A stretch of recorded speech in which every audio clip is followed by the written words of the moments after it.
Target change या rating change नहीं देखा है। और जैसे कि हर्षदा ने कहा कि कहीं ना कहीं ये जो प्राइस हाइक है वो कमोडिटी कॉस्ट प्रेशर और मार्जिन प्रेशर को दूर रखेगा, और इसी वजह से ब्रोकरेज उत्साहित है। जहां तक कि मैनेजमेंट का सवाल है, कॉन्फ्रेंस कॉल पे डिमांड अब यहां से बेहतर लग रही है।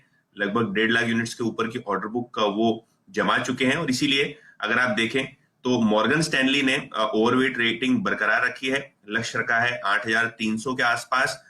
मॉर्गन स्टैनली का मानना ये है कि पीई रेशियो के हिसाब से काफी अच्छे वैल्यूएशंस पे स्टॉक अवेलेबल है, कंपनी की बैलेंस शीट पे मजबूत कैश पोजीशन है, और वॉल्यूम और मार्जिन रिकवरी आगे जाते हुए उनको दिखाई देता है। बर्नस्टीन ने भी यहाँ आउट परफॉर्मर कॉल रखा है, लक्ष्य है 7,850 रुपए, 7,850। कमोडिटी प्रेशर जारी है, लेकिन कहीं ना कहीं वो जो अप ट्रेंड है कमोडिटीज का वो प्राइस हाइक के जरिए एड्रेस हो सकता है। और मैनेजमेंट की कमेंट्री ओवरऑल डिमांड को लेके काफी अच्छी थी। कोटक ने हालांकि एक सेल रेटिंग बरकरार रखी है मारुति पे, लक्ष्य है 6,000। उनका कहना यह है कि मार्जिन लगभग उनके अनुमान से 5% कम आए हैं, लेकिन वॉल्यूम और ग्रोथ आउटलुक मैनेजमेंट ने काफी अच्छा बताया है, क्योंकि ऑर्डर बुक काफी अच्छी है। तो ओवरऑल बेसिस पे अगर आप ब्रोकरेज का व्यू देखें मारुति पे तो पॉजिटिव दिखाई दे रहा है। अर्निंग्स भी बढ़ाई हैं काफी सारे ब्रोकरेजेस ने। सबसे मूड पॉइंट ये है, जैसे कि आप बता रहे थे, कि पोस्टपेड प्लान्स के बाद उन्होंने कल अपना जो प्रीपेड टैरिफ है, जो बेस प्लान है, उसमें बदलाव किए हैं।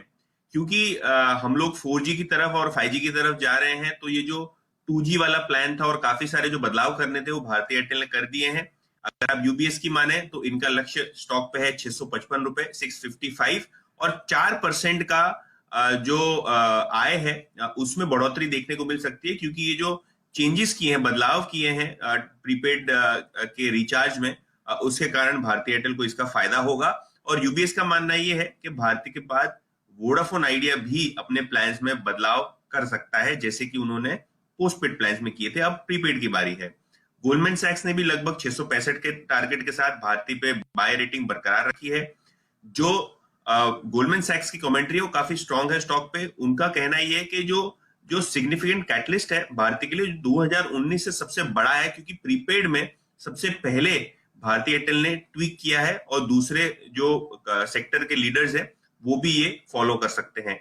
सिटी ने भी 660 रुपए का टारगेट स्टॉक पे रखा है, और उनका मानना यह है कि जो 2G सेगमेंट में बदलाव किए हैं भारतीय एयरटेल ने और प्रीपेड टैरिफ में बदलाव किए हैं, उसके कारण 2 से 3% का मोबाइल रेवेन्यू पे पॉजिटिव असर पड़ेगा। ये आप